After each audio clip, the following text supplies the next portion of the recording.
Fala pessoal da Via, eu sou o Vitor Faria, seja muito bem-vindo à nossa terceira aula de contação de história aqui no Via Cultural Mix. Vamos embora!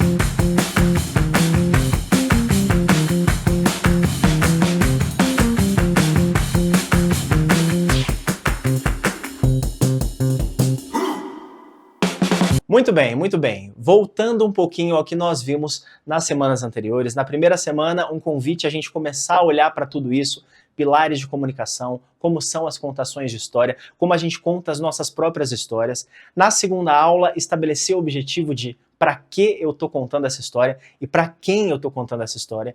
E na aula de hoje, a gente vai trazer o que seria o segundo pilar da comunicação dentro da contação de história. Nesse segundo pilar, é interessante que a gente comece a descer um pouquinho mais no que a gente pincelou, tanto na primeira quanto na segunda aula, que é o formato das palavras. Ou seja, tudo aquilo que você diz quando você está contando uma história tem que ter imagem. Perceba, quando você conta um fato, quando você narra um acontecimento da sua infância que te marcou, que foi muito forte para você, seja muito feliz ou muito triste, não importa. Quando você narra esse acontecimento, você tem clareza de toda aquela história porque você tem imagem de tudo aquilo que você está falando. Isso não significa que só ter imagem é o suficiente para contar uma boa história. E a gente volta nas aulas anteriores existe uma matemática aí de técnica, ferramenta, posicionamento, postura, impostação vocal, para quê e para quem, enfim, é uma soma de muitas coisas. Mas ter imagem daquilo que eu estou dizendo é fundamental para que a minha história seja contada com mais detalhe, com mais riqueza. Ou seja, o nosso segundo pilar da comunicação enquanto contação de história é qual é a imagem da palavra que você conta? Qual é a imagem da história que você está narrando? Perceba, quando você conta uma história e você diz que você morava em uma casa, a pessoa que está ouvindo tem uma ideia do que é a imagem daquela casa. E você tem outra ideia, tá tudo certo. A gente não precisa convencer as pessoas de terem a mesma imagem que nós, não é isso.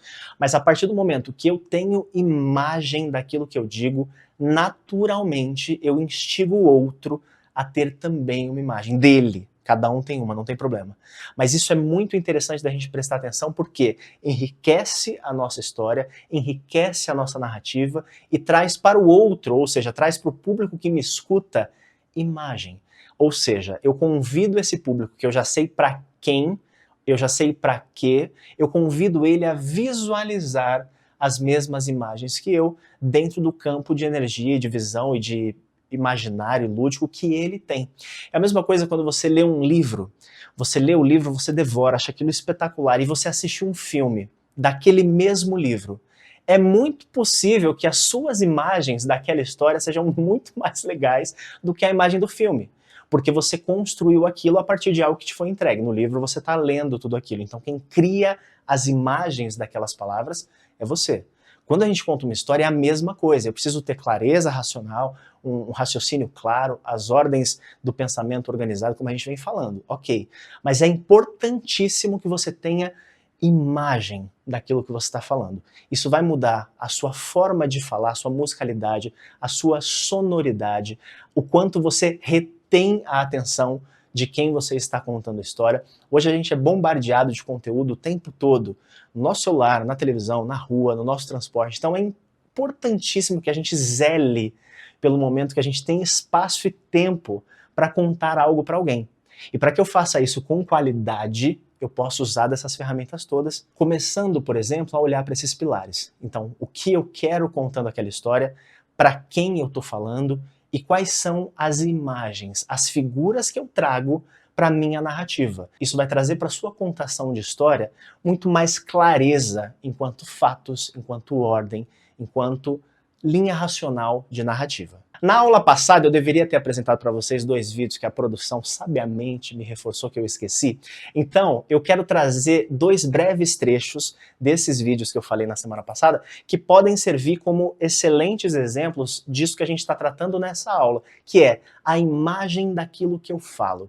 O primeiro vídeo eu quero que vocês prestem atenção na forma da comunicação, tá? Não se apeguem ao conteúdo em si, ou seja, ao que de fato está sendo falado, mas sim como está sendo falado, como está sendo feita aquela comunicação. Percebam se há um objetivo claro, como na minha percepção há, ou se para você não. Perceba se existe clareza de para quem ele está falando ou não. Começa a analisar de uma forma crítica, trazendo esse seu senso que a gente despertou lá na primeira aula, para a prática, escutando uma narrativa, uma história sendo contada por alguém, se você já consegue perceber um pouquinho desses pilares ou não. Dá uma olhada. Teve uma vez que eu participei do programa do Rony Von. Foi um programa bem divertido que eu fiz. E que eu fiz uma piada. E aí não funcionou e terminou. E aí eu falei, é isso, Rony. Isso virou uma piada, inclusive, entre os comediantes. E todo mundo me sacaneia por isso. Todo mundo sacaneia por isso. Amigos, inimigos, todos sacaneiam. Pô, é isso, Rony. Que participação horrível. Nossa, que vergonha e tal. Dito isso, a minha piada com a DK, no Melhores do Ano, foi sobre a participação horrível dela no programa da Tata Werneck. Eu não sei se vocês viram, vale a pena ver. Todo mundo riu e todo mundo falou, meu Deus, que loucura, por que essa menina tem, por que ela fez isso, por que ela pirou? No Melhores do Ano, o que eu falei? Meu Deus, imagina entrevistar de quem? Nem o Jô ia conseguir isso, que loucura. A piada não foi sobre morte de ninguém. A piada não é humilhando ninguém. A piada é simplesmente dizendo que seria uma loucura entrevistar a GK, que nem o Jô conseguiria entrevistar a GK. É essa que é a piada. É sobre isso a piada. O Jô não morreu por causa de quem? Eu não fiz uma piada brincando com a morte do Jô. Quando eu digo, por exemplo, assim, eu tô morrendo de fome. Eu estou morrendo de fome mesmo? Será que pessoas que estão morrendo de fome não vão se sentir ofendidas pela minha só porque eu estou com uma fominha, eu estou fazendo pouco caso da fome dela? Não, minha gente. Quando eu digo, meu Deus, Jô, prefiro ter ido do que entrevistar a GK, não foi que dizendo, o Jô se suicidou, o Jô quis a morte, a morte do Jô. Não teve nada disso. Não forcem a barra, não vão por aí. Ela falou que o Natal dela foi estragado por conta dessa piada, meu Deus do céu. Eu acho que o Natal dela foi estragado pelo ano dela. Por quê? A DK foi uma entrevista estranhíssima na Tata Werneck, muito ruim mesmo, que virou motivo de chacota e todo mundo caçou dela. A DK fez um filme que foi um fracasso de público, fracasso de crítica na Netflix. Eu não tô aqui dando minha opinião não, porque eu não vi o filme, mas tô dizendo o que falaram. Ela foi muito criticada como atriz, isso deve ter abalado ela. Ela tem um monte de notícias dizendo que ela maltrata pessoas, que ela trata mal funcionários, que ela trata mal a produção, que ela é uma estrela, que ela não sabe se lidar com produção, relatos de colegas, de atores, de comediantes, dizendo que ela é insuportável, que não tem como trabalhar com ela. Tudo isso fez o Natal dela um Natal miserável. E ninguém sabia que a DK tava nesse poço pra explodir. Não é que a DK falou que tá deprimida e eu fiz piada. Não é que a DK está no hospital e eu fiz piada. Não, a DK está se vestindo de balão e indo na festa dela. E essa é a pessoa, ela é uma comediante, ela brinca, ela sacaneia. E assim a gente sacaneia os outros, a gente sacaneia as pessoas. Todo mundo me sacaneia porque eu fui no Rony Von e fiz o É Isso, Rony. E eu sacaneio a DK porque ela deu uma entrevista estranhíssima pra Tata Werneck. Ponto final. É só isso. É muito interessante que a gente analise as pessoas que a gente admira enquanto comunicação, não enquanto conteúdo, como eu já falei, mas que a gente consiga trazê-las como referência e se apegue nisso. E se apegue ao formato da fala, e se apegue ao modo de se comunicar. É interessante que a gente reprise na nossa cabeça aquilo que faz sentido para nós. Então, se eu assisto um conteúdo que, enquanto comunicação, aquilo me atrai, aquilo retém a minha atenção, porque é o que a gente já falou, a gente tem conteúdo demais, então eu preciso prestar atenção em algo, e quando eu presto isso me apega, exercite ouvir mais, exercite consumir mais dessa referência que te toca, porque isso naturalmente a longo prazo, como a gente vem falando, isso te traz para um lugar orgânico enquanto comunicação. Consuma a sua referência. Eu vou trazer agora rapidamente o segundo trecho de um outro vídeo, uma mulher agora falando, e eu quero que a gente perceba os mesmos pontos dessa análise que nós fizemos anteriormente, só que agora com um foco muito claro na musicalidade.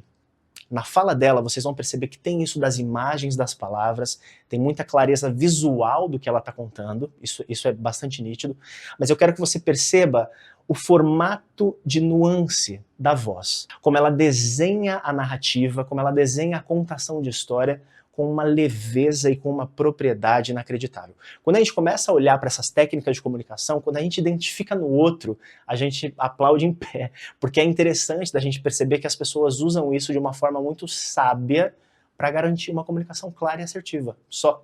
O que todo mundo quer é se comunicar bem. Então, quando a gente percebe isso acontecendo no outro, é interessante da gente reconhecer isso no outro, tá? Então, deem uma olhadinha nesses pontos todos e a gente já volta para fechar. Não me lembro exatamente quando, mas o ministro Gilmar Mendes ele deu um habeas corpus para um médico chamado Roger Abdelmassif, acho que é assim que se pronuncia, que ele foi condenado a mais ou menos, acho que quase mais de 100 anos de prisão, uma coisa assustadora, 200 anos, 200 não sei. e tantos anos de prisão. Porque ele teve mais de 40 estupros comprovados e ele era um médico que se aproveitava das pacientes enquanto elas estavam sedadas. E o ministro, não sei exatamente por que razão, resolveu dar um habeas corpus para esse cidadão. E, se não me engano, foi na mesma época que surgiram 2 casos muito graves de estupros coletivos também. Então, você vendo uma situação daquelas, as mulheres passando por tanta coisa, meninas sendo estupradas, todas essas mulheres que foram na clínica nesse homem buscando tratamento para engravidar, para realizar o sonho de ser mãe e de repente são estupradas, quer dizer... E aí o ministro vai lá e dá um habeas corpus com uma justificativa que eu sou leiga, mas não entendi. Eu não me contive, e aí eu fiz um post dizendo se o ministro do Supremo Tribunal Federal age dessa maneira, eu não sei o que esperar da justiça. Foi mais ou menos isso. E aí ele me processou por calúnia e difamação, ele pediu 100 mil reais, eu perdi o processo em 30 mil, mas os impostos, alguma coisa foi para 38 mil. E no meio disso, entre o começo do processo e a minha condenação, ele propôs alguns acordos, que eu acho que a repercussão foi muito negativa, né, para ele. E ele propôs, ele queria que eu tirasse o post que eu fiz, apagasse o post que eu fiz e fizesse um novo post de retratação, me desculpando pelo que eu havia feito, com a mesma visibilidade. Eu li aquilo e falei não. Porque eu não sou rica, 38 mil reais não é nem de longe pouco dinheiro para mim. Mas eu acho que tem algumas coisas que se você tem certeza, Bial, então vai até o fim, sabe? Parece piegas falar isso, mas eu lembro de ter uma sensação real, de falar, eu não falei nada de errado. Eu vendo o meu apartamento, mas eu não vou fazer um acordo com esse homem. Mas a justificativa do juiz que me condenou é que me pegou. A justificativa foi a seguinte, Mônica Iose, como figura pública, tem de usar a sua liberdade de expressão com responsabilidade. A palavra liberdade já não deixa claro que você pode se expressar como você quiser, a não ser que você esteja sendo preconceituoso, cometendo algum crime em relação, sei lá, a racismo, eu não sei. Mas quando você começa a falar, por exemplo, do caso de uma menina que sofreu um estupro coletivo, e as pessoas começam a comentar que uma menina de 15 anos não tinha que estar numa festa àquela hora, justificando.